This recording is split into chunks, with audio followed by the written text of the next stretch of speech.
study an area of Renaissance, 16th century, and its methods of drawing. I thought what we would do first is I'll make a demonstration, a very simple demonstration, of how an artist in the 16th century would think, so far as we know. This isn't going to be a sort of traditional, let's sit down and do a life drawing, okay? The Renaissance masters, although they did do life drawing, essentially it's a conceptual method. One of the myths of a Renaissance artist is that they had these fantastic memories, and somehow they were capable of imagining almost photographically how a horse would rear, and then they would represent this in a fresco. That's not how they worked. They worked by having data already. Now you've all seen it in how to draw books and so on, these simple things, where people say, oh, well, you need to draw an egg. Frozen onto that egg is another one. And then you draw the central line down. You divide it like this. And then basically you have a simplified head. That's what people generally study. And that's partly true. That is partly one of the methods that the Renaissance masters would use. You see it in a lot of Raphael drawings. But what that method doesn't give you is aspect. It will just give you a sense of a rough idea of how to throw a head around in a simplified form. But aspect involves geometry and perspective. So aspect, for instance, is this. You'd have to conceive of a cube.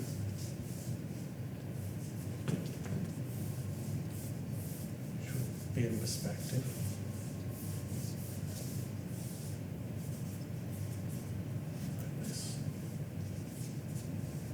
And then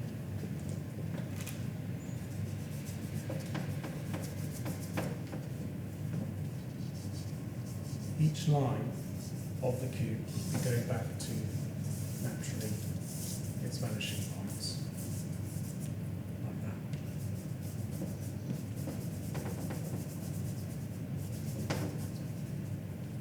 So you start with this idea, a very simple geometric shape, like a cube.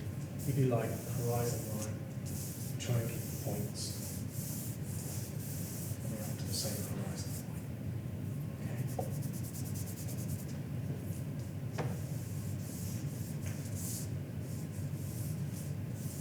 That all seems pretty basic. Most of us have learned roughly what that is.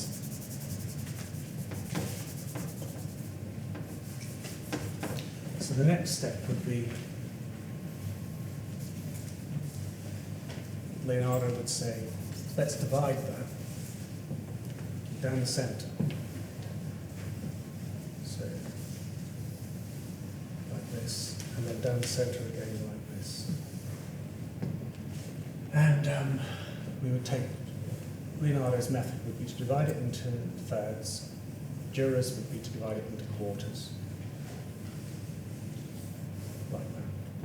And so far, so good.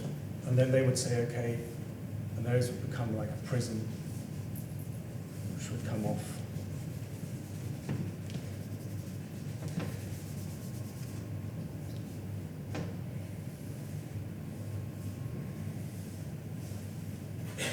Like this.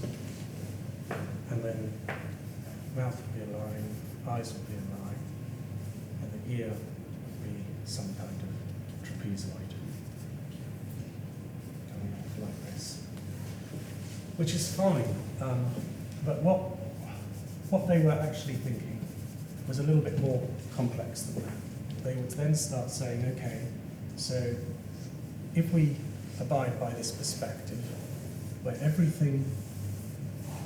single line on there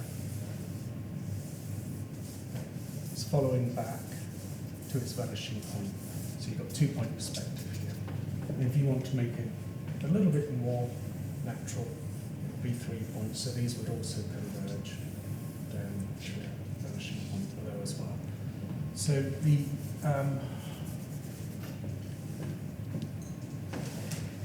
so then the question is, what happens inside the head?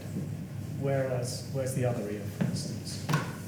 And Da Vinci would say, well, you'd have the jawline here,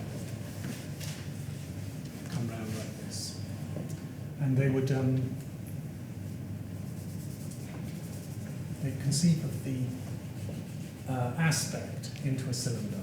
So a cube up here would turn into a cylinder like this. And then you have to imagine that the cube below also is a cylinder, below like this. So you've got a cylinder as well.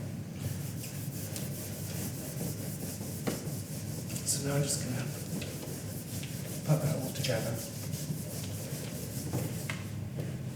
in a simple way. First of all, think about it in terms of a cylinder. Just a cylinder. And think about the central line anywhere you want. And the eyes.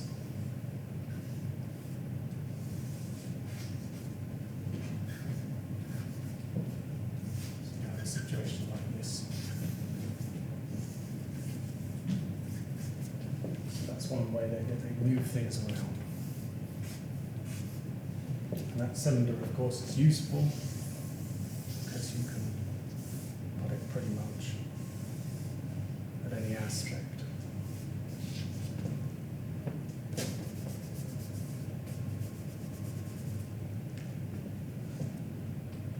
The other thing about the cylinder, remember, is that you can cut it to create the cube.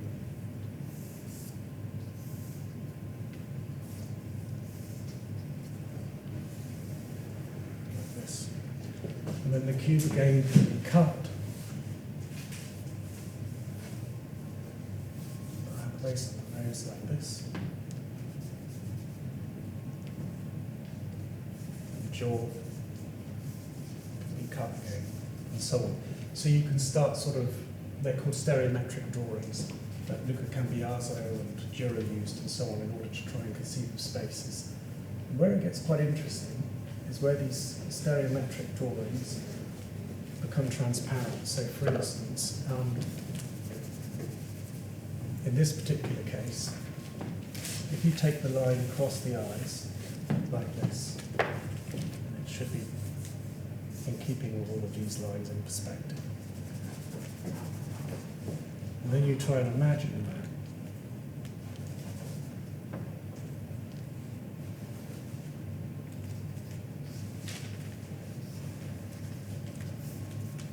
that. Going back.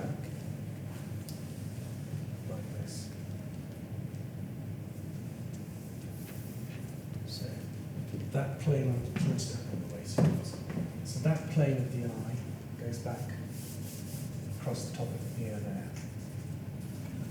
The plane of the nose goes back like this.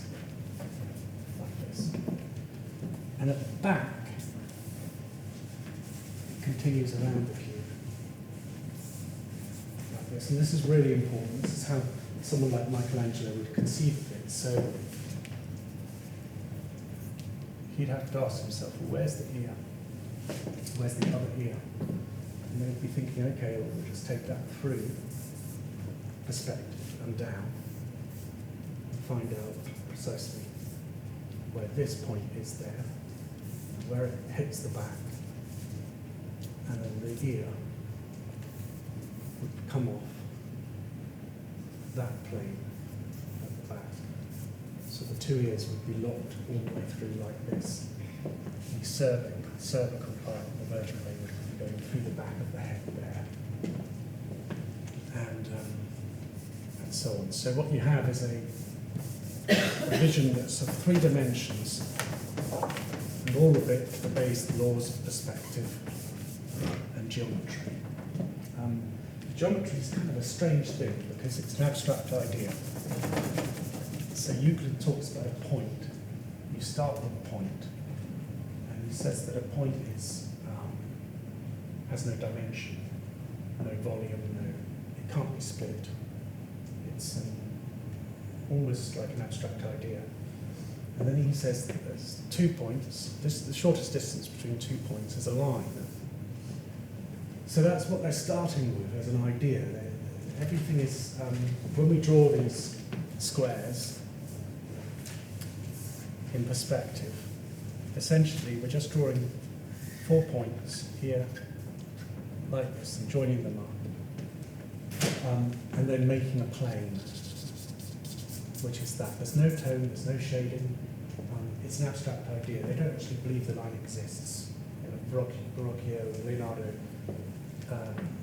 they only conceived of this as a sort of a mapping onto the world. So, again,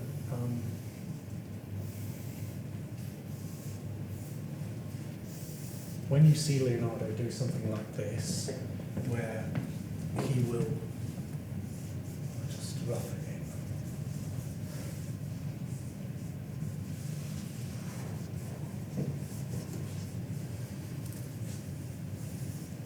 That's a sort of typical.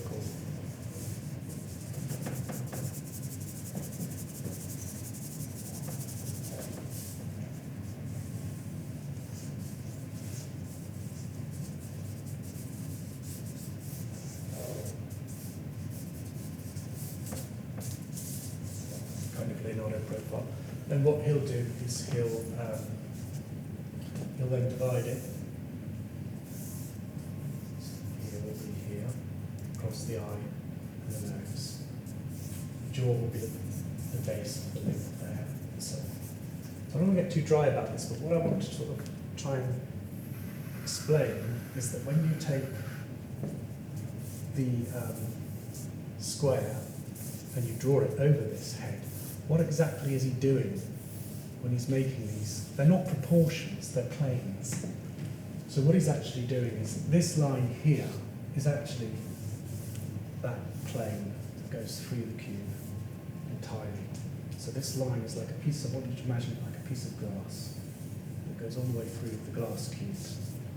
And that enables him to understand that when he makes a bit of data like base of the nose is the base of the ear, then he's basically plugging that into perspective here, where he knows that the base of the nose here continues all the way around, and this is also going to be where the base of the ear is. And another artist who's extremely good at this is Piero and Francesca. So they're literally plotting these proportions in perspective. And that's really important to understand their methods. Your piece of paper in a second to simplify the head.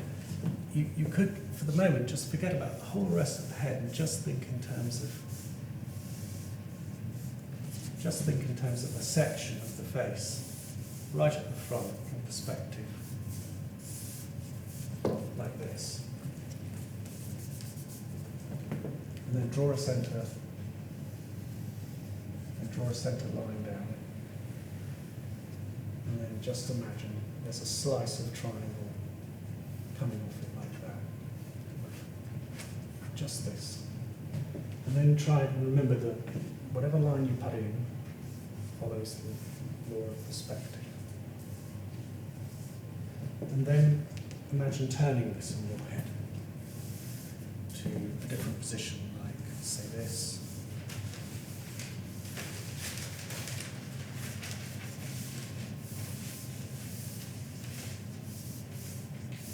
Now the nose is shifted. This is the back of the face. We know that there's a central line. And we know that the nose, so let's just make that transparent. We know that the nose is coming down the centre and off there. You might just see it peeking out, unlikely. It's just for the sake of it, just see that amount of the face. If you're looking at it from the back, that's how they're thinking. Or finally, if you look at it from above, and it's inclining down, and the nose again.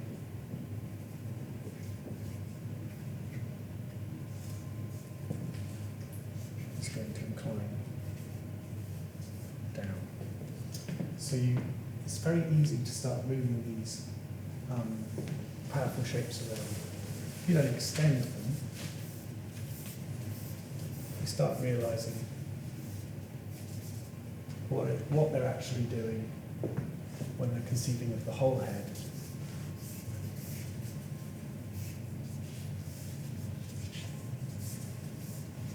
And so on. So it's all geometry. And then all the rest is a very simple, slight adjustment over that. I mean, tiny adjustment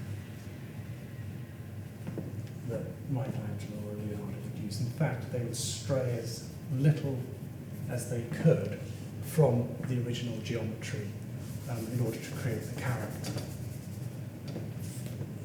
For instance, the nose prism, they would abstract not only as a prism, but as boxes on the side of the nose like this. So, yes. One of the most complex forms is the human foot, and how the Renaissance masters will do this. So, on a basic level, again, if I were to draw the foot, so let's just see.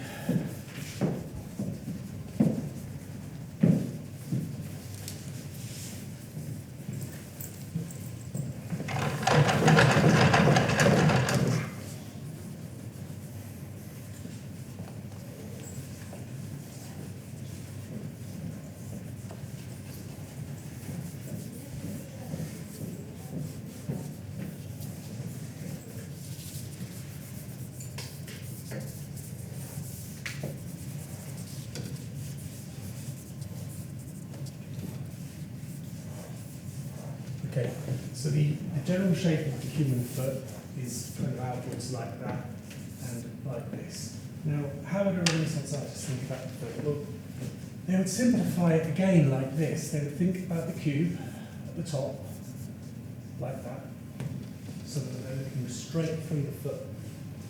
And then they would break the plane here into a sort of simple shape again, like that.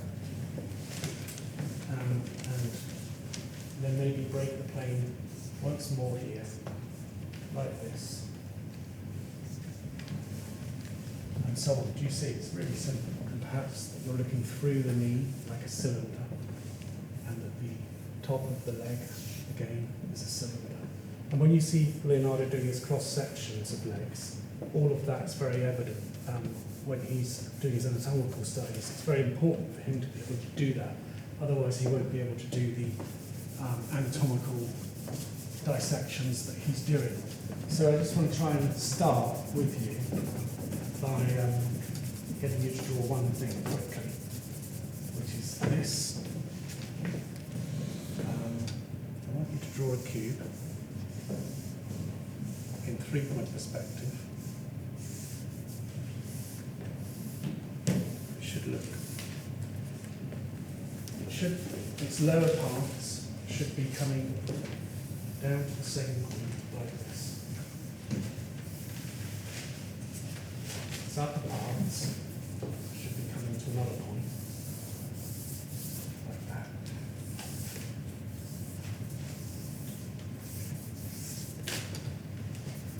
Take your time. So you've got a general, just feel it intuitively. You don't have to do it with ruler or anything. Start with that. But the thing about this cube is it also has to have a cylinder coming off it on both sides, like that. Okay? So it needs to have a cylinder coming off it. And then when you've drawn that cube, I want you to turn it around. So in any other aspect, just one more aspect, keeping the cylinder consistent when it turns round. So an example would be if you turned it around this way, it would look like this.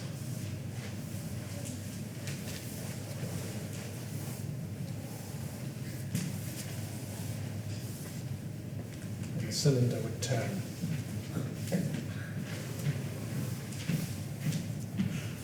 Like that. Okay, so you need to draw the cube and then turn it around. And don't copy the ones I've done. Yours have to be in a completely different perspective. So just an imagined perspective. And then you'll get a feel for it. And that's the beginnings of actually properly drawing the head.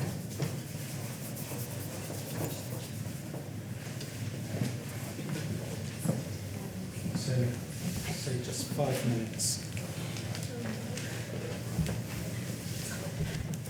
And it mustn't be any larger than 3 inches.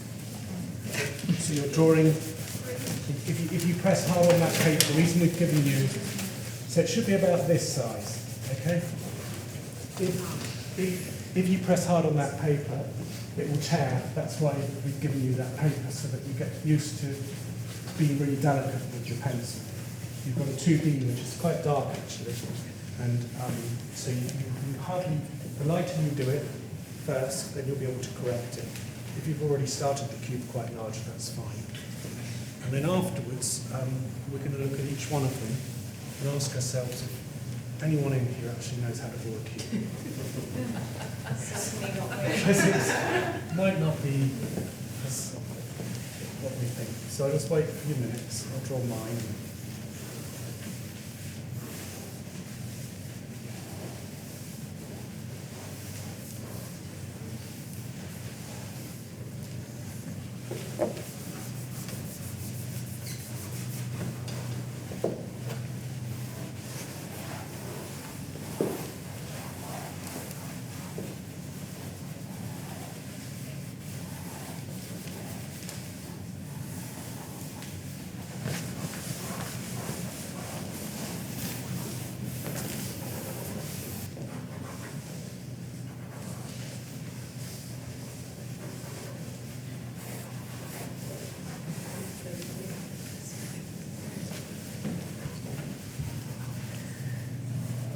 Blatantly wrong, they're sort of inverse cubes. But the two that are correct are actually Tim's here and this person's work over here. These are the correct ones. And the others are correct, but they're not in 3 dimensions. So for instance, this one here is correct, but it's only in 2 dimensions. And this one's correct, but it's very hesitant, but it's basically correct. So, just to summarise, if you look at the head again, and then we break it down, you can see the plane of the front of the head here. It's pretty much a trapezoid. Do you see that? I can draw this plane right across like this, and the nose I can make into almost a trapezium like that. And then I can simplify the nose like that and just stick it on top of the front of the face. And that gives me aspect. I know that this is going back, the cheekbones are going back and obeying the same law of perspective as the rest of the cube. The cube starts there, cut the cube here, like this. Can you see, do you understand how it works, yeah? So Leonardo is working like this. He's thinking, okay, the eyes have to be aligned in perspective, which means that these eyes here will follow the same law as this line. The mouth and the line of the mouth will follow that law of perspective too. Even more than that, they'll understand how to cut the skull here, right there. So if I would rub off the top of the head completely, you'll see that you can just dissect the whole head like that. Do you understand? Okay, and then you can start thinking about the back of the cranium here and what's inside the head, and do start doing cross sections of the head. Where does the jawline end up? Well, you'd have to bring it back inside and simplify it in your mind into a wedge like this, and the jawline would end up back here at that point, where this one is at this point. So the other ear is actually here. It's very useful for a sculptor like Michelangelo to see straight through the head like this. And then, of course, if they were placing a hat on the head, it's perspective too. So that essentially is just another square in perspective. So you know, it goes on and on and on and on how you break down the body into these different perspectives and so on. And it's very easy once you get the knack. Once you actually got the knack, you can rub away those lines. These masters, of course, didn't even need to rub away or even construct the lines. They were so used to it. But eventually, look what happens if you just take away the lines. There's so little information, and that information, because it's in space, starts to make sense. It only makes sense because it's in perspective. And you just need a few of those points, and that face can then be turned around, looked from above, underneath, from any perspective you want, without a model. And that's how they did it. So that's kind of what I wanted to just explore what this Renaissance method was.